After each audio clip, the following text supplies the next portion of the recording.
Depuis vous me mettez sur le coup, depuis le temps d'Arafat, jusqu'à aujourd'hui, c'est quoi vous avez comme preuve contre moi? Balancez les gens, vont écouter. Laissez-moi faire mon travail de Dieu. C'est la toute dernière fois, je vous préviens. Troisième, petit point, pour savoir ce qu'un prophète doit faire. Un prophète est appelé par Dieu à dénoncer les péchés des rois. Il dit, wouh, ça là, si je m'avais dit, ils vont dire c'est faux. Il faut écrire, un prophète est appelé à dénoncer les péchés des rois, des gouvernants, des autorités, des magistrats, des présidents, des premiers ministres, des généraux, des colonels, des maires, des députés, des chefs de famille, des chefs de classe. Tous les rois là, c'est le prophète dans tout le pays est appelé à dénoncer les œuvres.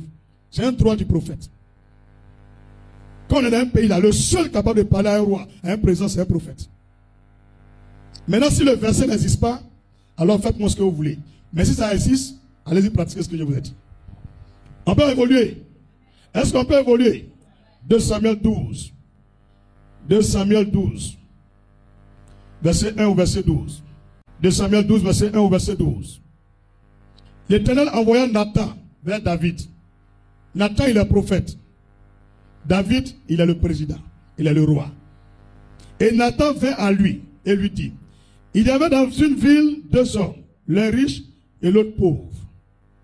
Le riche avait des brebis et des bœufs, en très grand nombre.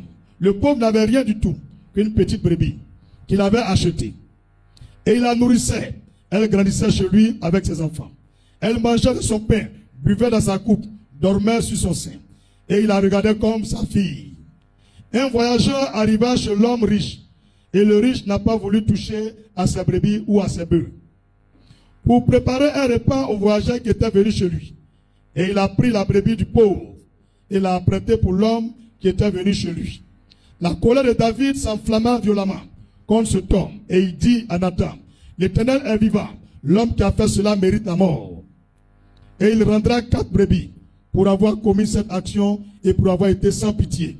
Et Nathan dit à David, tu es ce homme. Est-ce que Nathan a eu peur de dire au roi que c'est lui qui est criminel? C'est lui qui est méchant. Nathan n'a pas eu peur. Il dit, mon roi, c'est toi qui es l'homme là. Il faut dire, c'est toi qui fais le mal là. Dans le pays, c'est toi qui fais le mal, c'est pas quelqu'un d'autre. Toi, David, là, c'est toi. Il faut dire, toi, David, là, c'est toi. C'est toi le criminel de la Côte d'Ivoire. C'est toi, c'est pas quelqu'un d'autre. Il faut dire, hein? Faire comme ça. Si c'est dans d'autres pays, ils vont couper sa tête avant d'enterrer son corps devant la prison. D'accord. Verset 7. 2 Samuel 12. Et Nathan dit à David, tu es cet homme-là. Ainsi parle l'Éternel, le Dieu d'Israël. Je t'ai oint pour roi sur Israël. Et je t'ai délivré de la main de Saul. Et je t'ai mis en possession de la maison de ton maître. J'ai placé dans ton sein les femmes de ton maître. Et je t'ai donné la maison d'Israël et de Juda. Et si cela eût été peu, j'y aurais encore ajouté. Pourquoi donc as-tu méprisé la parole de l'Éternel, en faisant ce qui est mal à ses yeux? Tu as frappé de l'épée Uri, le Héthien. Tu as pris sa femme pour en faire ta femme. Et lui, tu l'as tué par l'épée des fils d'Amon. Maintenant, l'épée ne se éloignera pas, je ne l'éloignerai jamais de ta maison. Parce que tu as méprisé. Non, parce que tu m'as méprisé. Et parce que tu as pris la femme d'Uri, le Héthien, pour en faire ta femme. Ainsi parle l'Éternel. Voici, je vais faire sortir de ta maison le malheur contre toi. Et je vais prendre sous tes yeux tes propres femmes pour les donner à un autre. Et qui couchera avec elle à la vue de ce soleil. Quand tu agis en secret. Et moi, je ferai cela en présence de tout Israël et à la face du soleil. Le prophète là, il a eu peur de parler au roi. Il a eu peur de parler au président. Et il lui a même dit ce qui va lui arriver. Même sa femme, il dit quelqu'un va mourir ça. Devant tout le pays, ça sera filmé. On va regarder la vidéo. Regardez la suite de l'histoire. Ils l'ont mis en prison. On a dit que le roi là, le prophète fait politique. Fermez vos bouches. Si tu es musulman, va à la mosquée. Si tu es chrétien, lis ta Bible avant de parler. Le monsieur que tu vois devant toi là, moi je n'ai jamais prié pour devenir pasteur. Je n'ai jamais été même dans l'église évangélique. Moi j'étais catholique. Quel bon catholique même. C'est Jésus qui m'a aimé et puis il a fait de moi aujourd'hui chrétien. En plus, prophète. Donc il faut bien regarder ma figure. C'est Jésus ou rien. C'est Jésus ou rien. Pourquoi, quand on dénonce le mal que vous faites, ça vous fait mal? Pourquoi ça vous fait mal? À boaquer. C'est pas on dit devant moi-même. Le monsieur là, il est étudiant. Il est venu vivre chez son grand frère. Son grand frère a 2 filles avec sa femme. Les FSI, les rebelles, sont rentrés dans la maison. Ils ont tué le monsieur. Mais avant de quitter la maison, ils demandent au petit frère du monsieur de coucher avec la femme de son grand frère devant les 2 filles. Quand il a refusé, ils ont coupé son oreille. Et puis on lui a donné, lui-même il n'a qu'à manger. Quand il a fini de manger, ils ont tiré dans sa tête les morts. Les 2 petites filles là, ils vont devenir quoi en Côte d'Ivoire?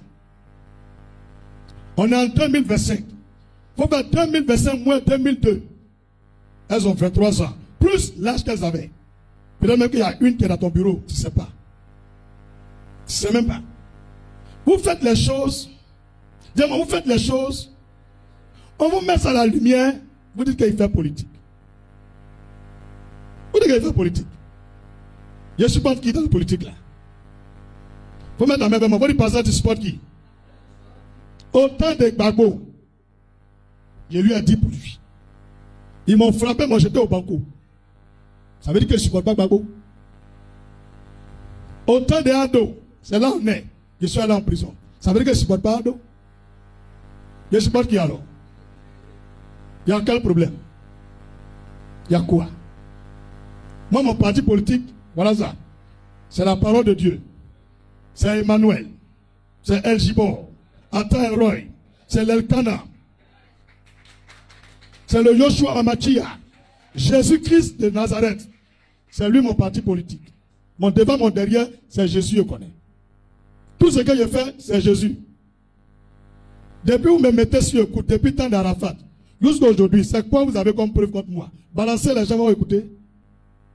Laissez-moi faire mon travail de Dieu. C'est la toute dernière fois, je vous préviens. La toute dernière fois. Que l'onction qui est sur ma vie là soit ménagée. Un peu encore pour 3 mois. Pour votre repentance.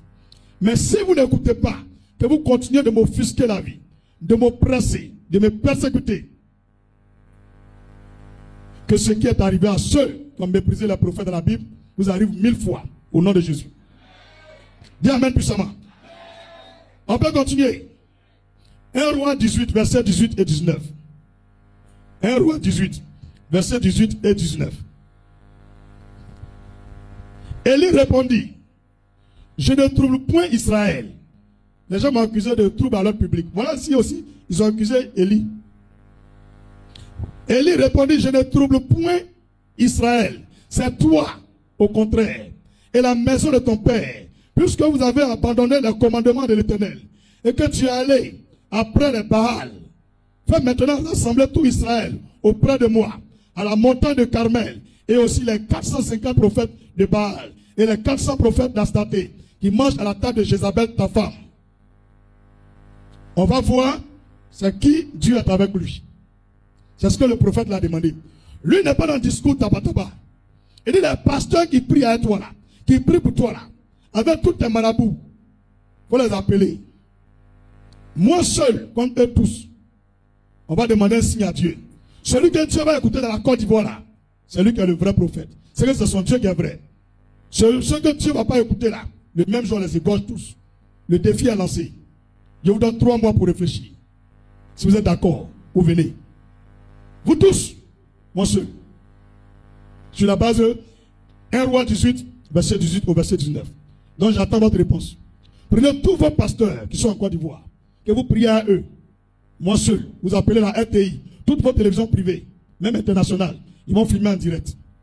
On va demander un signe à Dieu. On va voir qui Dieu va répondre.